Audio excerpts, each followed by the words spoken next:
नमस्कार. ठाण्याच्या राजकीय, सामाजिक आणि सांस्कृतिक घडामोडींचं वर्तमान चित्र दाखवणाऱ्या ठाणे वर्तमानमध्ये मी नितीन बोरसे आपलं पुन्हा एकदा हार्दिक स्वागत करतो. सादर करीत आहोत आजच्या ठळक बातम्या. आरोग्य, स्वच्छता आणि शिक्षणावर भर देणारा ठाणे महानगरपालिकेचा अर्थसंकल्प आज सादर करण्यात आला. ठाणे महापालिका आयुक्त अभिजित बांगर हे त्यांच्या कार्यकाळातील दुसरा अर्थसंकल्प आज साजरा करत होते. आरोग्य, स्वच्छता आणि शिक्षण या त्रिसूत्रीवर हा अर्थसंकल्प आहे. विशेष म्हणजे या वर्षीच्या अर्थसंकल्पात ठाणेकरांच्या सूचनांचा अंतर्भाव करण्यात आला आहे. ठाणे महापालिका क्षेत्रात सुरू असलेली विकास कामं ही शासनाच्या निधी आणि अनुदानावर सुरू असल्याने या वर्षीच्या अर्थसंकल्पात वाढ होण्याची दिसून आलं आहे. ठाणे महानगरपालिकेचा 2024-25चा अर्थसंकल्प आज सादर झाला. त्यामुळे ठाणेकरांना आयुक्त अभिजित बांगर यांच्या पोतडीतनं काय मिळणार हे औत्सुक्य होतं. आगामी वर्ष हे निवडणुकांचं वर्ष असल्याने ठाणेकरांवर करवाढ होते की नाही याबाबत देखील मोठ्या प्रमाणात कुतूहल होतं. आज आयुक्तांनी हा अर्थसंकल्प सादर केला. यावेळेस आयुक्तांनी ठाणेकर नागरिकांशी संवाद देखील साधला. बघूया आयुक्त या अर्थसंकल्पाबाबत काय म्हणत आहेत. पुढील वर्षामध्ये सुद्धा जीएसटी ग्रँट ही 1142.42 कोटी एवढी मिळणं अपेक्षित आहे, ज्यामध्ये कुठलीही कमतरता भासेल असं मला वाटत नाही. आणि मुद्रांक शुल्क अधिभारापोटी पुन्हा 200 कोटी मिळतील अशी अपेक्षा आम्ही व्यक्त करतो. उत्पन्नाच्या बाबतीमध्ये चिंतेची बाब आहे पाणी पुरवठ्याची वसुली. कारण पाणी पुरवठ्याची जी वसुली चालू वर्षात आम्ही टार्गेट पकडलं होतं 225 कोटी, यामध्ये मोठ्या प्रमाणात घट झालेली दिसते. अगदी अपडेटेड फिगर द्यायची झाली तर कालपर्यंत म्हणजे 6 मार्च पर्यंत 102 कोटी वसुली झालेली आहे. मात्र जी आपण संपूर्ण वर्षाचं टार्गेट पकडलं होतं त्याच्या तुलनेत ही अत्यंत कमी आहे. वसुलीसाठी विशेष प्रयत्न केले जात आहेत. पथकं निर्माण केलेली आहेत. त्या पथकांच्या माध्यमातून ज्यांची वसुली प्रलंबित आहेत त्यांचे जे काही नळ कनेक्शन असतात ते खंडित करणं याच्या ड्राईव्ह घेतले जात आहेत. हे खरं पाहता निरंतर चालणारी प्रक्रिया आहे. ही शेवटच्या 3 महिन्यात आपण सुरू केली ही विभागाच्या दृष्टीने चिंतेची बाब आहे. जे कनेक्शन खंडित करतो यामध्ये सुद्धा जे बिग तिकीट कनेक्शन आहे, म्हणजे कुठेही सामान्य नागरिकापासून जसं 100 रुपये बिल आहे त्याच्या विरुद्ध ज्याचं 1000 रुपये बिल, एक समजावून म्हणून साध्या भाषेत सांगायचं झालं बिग तिकीट बिल आहे तिथपासून सुरुवात करून त्याच्या पद्धतीने हे खंडित करण्याची प्रक्रिया सुरू केली आहे. जेणेकरून एखाद्या कुटुंबाला आर्थिक अडचणीमुळे तो बिल भरत नसेल ती बाब वगळून जे लोक हॅबिच्युअल आहेत आणि बिल पेंडिंग ठेवतात त्यांना मात्र त्या बाबतीमध्ये आपल्याला दंडात्मक कारवाई करणं, वीज कनेक्शन खंडित करणं, त्याच्या पुढच्या जे आपल्याला कायद्यानुसार कारवाई ते करणं गरजेचं आहे. पारसिक नगरमध्ये भंगार आणि साहित्य व कचऱ्याला आज भीषण आग लागली. या ठिकाणी ठेवण्यात आलेल्या भंगार, साहित्य आणि कचऱ्याला बुधवारी सायंकाळी आग लागली. काही वेळातच ही आग वाढल्याने आजूबाजूच्या इमारतींमधील रहिवाशांना सुरक्षेच्या कारणास्तव इमारतीच्या बाहेर काढण्यात आलं. बुधवारी सायंकाळी 5च्या सुमारास आपत्ती व्यवस्थापन कक्षाकडे प्राप्त झालेल्या घटनेच्या माहितीनुसार Om Sai society building number 9 Amrutangan, Parsik Nagar, Kharegaon येथील ओम साई सोसायटीच्या मागे मोठ्या प्रमाणामध्ये साठा केलेल्या भंगार, साहित्य आणि कचऱ्याला आग लागल्याची माहिती मिळाली होती. या घटनेची माहिती मिळताच पोलीस अधिकारी आणि महापालिकेचे अग्निशमन दलाचे अधिकारी तात्काळ घटनास्थळी रवाना झाले. मुख्य अग्निशमन अधिकारी, आपत्ती प्रतिसाद दलाचे कर्मचारी, बस वाहनासह अग्निशमन दलाचे जवान, 4 फायर वाहनं, 4 वॉटर टँकर आणि रेस्क्यू वाहनासह ही आग आटोक्यात आणली. या इमारतीमधील रहिवासी सुरक्षेच्या कारणास्तव इमारती बाहेर काढण्यात आले. आगीमुळे इमारतीच्या मागील बाजूच्या सर्व रूमच्या खिडकीच्या काचा फुटून नुकसान झालं असल्याची माहिती देण्यात आली आहे. हाताला काम देणारं हे सरकार आहे. आज 30,000 तरुणांनी नमो महारोजगार मेळाव्याला हजेरी लावली असून 6,000 तरुणांना तात्काळ नोकरी देण्यात आली असल्याने मुख्यमंत्री एकनाथ शिंदे यांनी सांगितलं. तर लोकसभा निवडणुकीनंतर विरोधक हे बेकार होणार असल्याचा टोला देखील मुख्यमंत्री एकनाथ शिंदे यांनी लगावला आहे. वागळे एस्टेट येथील मॉडेला मिल कंपाऊंड येथे नमो महारोजगार मेळाव्याचं कौशल्य विकास विभागाच्या वतीने आयोजन करण्यात आलं होतं. त्याचं उद्घाटन मुख्यमंत्री एकनाथ शिंदे यांच्या हस्ते झालं. यावेळेस ते बोलत होते. सुमारे 350 कंपन्या, त्यांचे मालक, HR स्टाफ तरुणांना नोकरी मिळवून देण्यासाठी या ठिकाणी मदत करत होते. राज्य सरकारने 1 लाख तरुणांना नोकऱ्या दिल्या आहेत. तसंच 1 लाख स्वयंरोजगारांची निर्मिती केली असल्याची माहिती देखील मुख्यमंत्री एकनाथ शिंदे यांनी दिली. दावोस येथे राज्य सरकारने 3,73,000 कोटींचे करार केले. त्यामधून देखील मोठ्या प्रमाणात रोजगार निर्मिती होणार आहे. यावेळेस कौशल्य विकास मंत्री मंगलप्रभात लोढा, उद्योग मंत्री उदय सामंत, पालकमंत्री शंभूराज देसाई, आमदार प्रताप सरनाईक, आमदार किसन कथोरे, माजी आमदार रवींद्र फाटक, माजी महापौर नरेश म्हस्के आदी मान्यवर उपस्थित होते. प्रगती उद्योग आयोजित महाशिवरात्र आणि महिला दिन स्पेशल भव्य प्रदर्शन आणि विक्री 8 ते 10 मार्च आई हॉल सारस्वत बँकेच्या वर नौपडा ठाणे. आयोजक प्रवीणा नाईक. जागतिक महिला दिनानिमित्त ठाणे जिल्हा मध्यवर्ती सहकारी बँकेचे अध्यक्ष श्री राजेंद्र पाटील यांच्या वतीने बँकेतील तमाम महिला कर्मचारी वर्ग, बँकेचे तमाम महिला ग्राहक वर्ग, त्याचप्रमाणे ठाणे जिल्हा आणि पालघर जिल्ह्यातील तमाम महिलांना जागतिक महिला दिनानिमित्त हार्दिक शुभेच्छा. पुनश्च एकदा जागतिक महिला दिनानिमित्त ठाणे जिल्हा मध्यवर्ती सहकारी बँकेचे अध्यक्ष माननीय श्री राजेंद्रजी पाटील यांच्या वतीने तमाम महिलांना जागतिक महिला दिनाच्या हार्दिक शुभेच्छा. CP Goenka International School, nurturing talent at young age for scholastics, sports and performing arts in global perspective. Proud to have world toppers and country toppers in 10th standard Cambridge examinations. Ranked the best emerging school by the Times of India for personality over percentage. CP Goenka is the intelligent choice. प्रगती उद्योग आयोजित महाशिवरात्र आणि महिला दिन special भव्य प्रदर्शन आणि विक्री 8 ते 10 मार्च आई हॉल सारस्वत बँकेच्या वर नौपडा ठाणे. आयोजक प्रवीणा नाईक.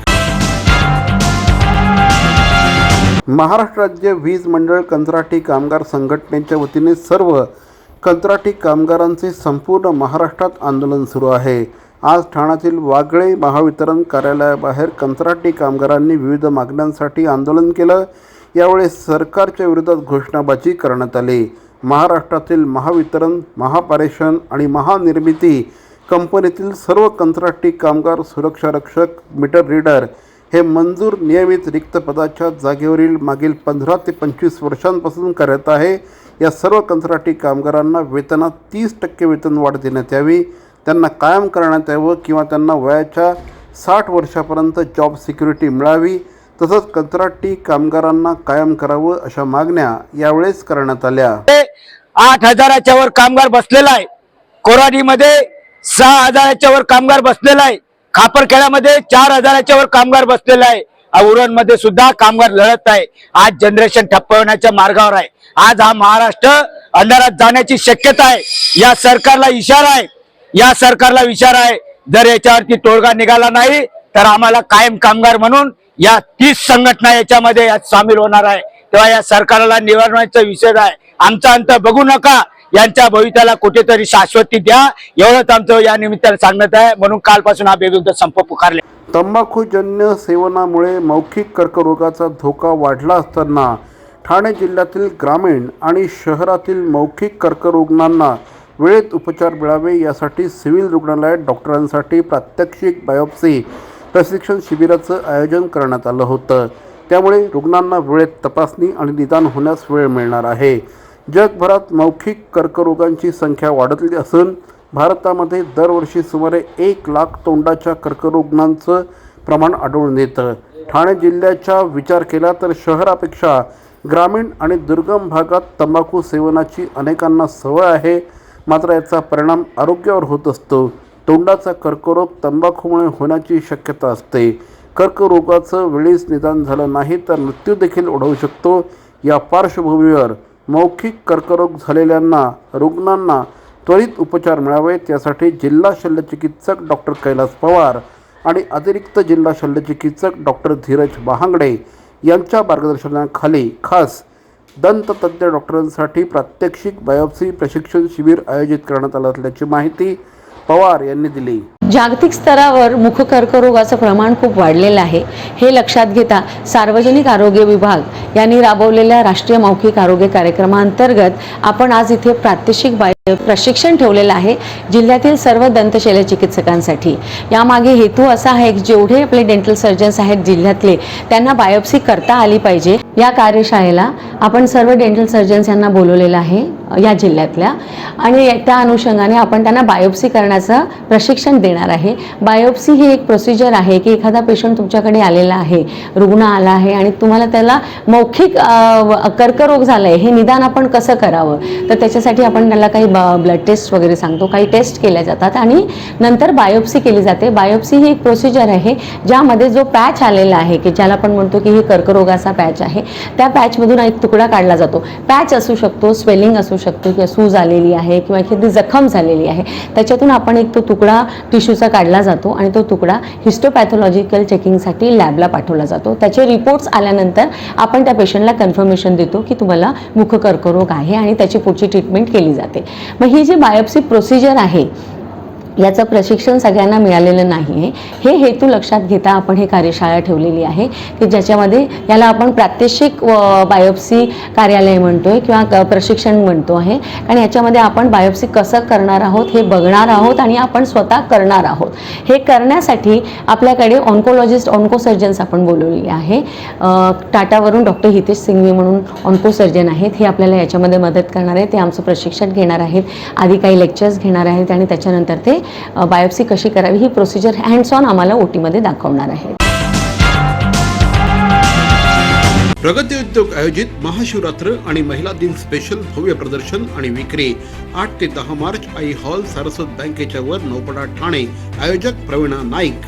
सर्व नागरिकांना आवाहन करण्यात येत आहे की सध्या डासांमार्फत पसरणाऱ्या डेंग्यू या आजाराचा प्रसार रोखण्यासाठी प्रत्येकाने पुढील प्रमाणे कार्यवाही करावी.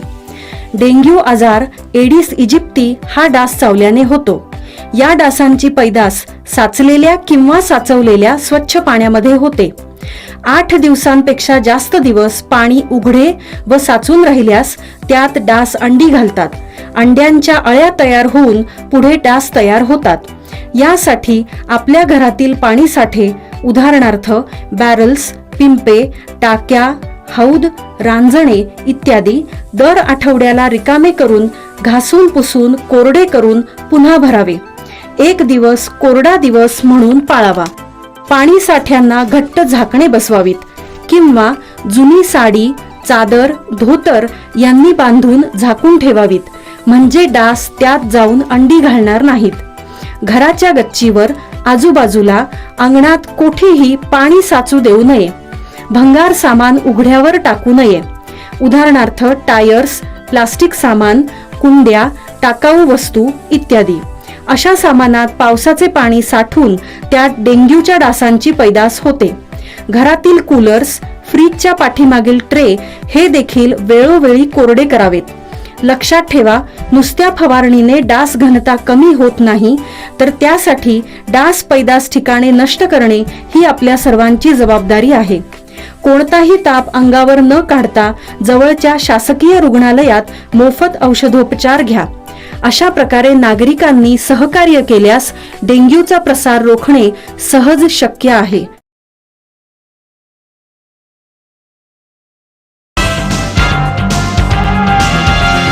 सॅटर्डे क्लबचे कार्यकारी विश्वस्त श्री अशोक दुगाडे यांना मी उद्योजक होणारच या संस्थेच्या वतीने जीवन गौरव पुरस्कार प्रदान करण्यात आला आहे.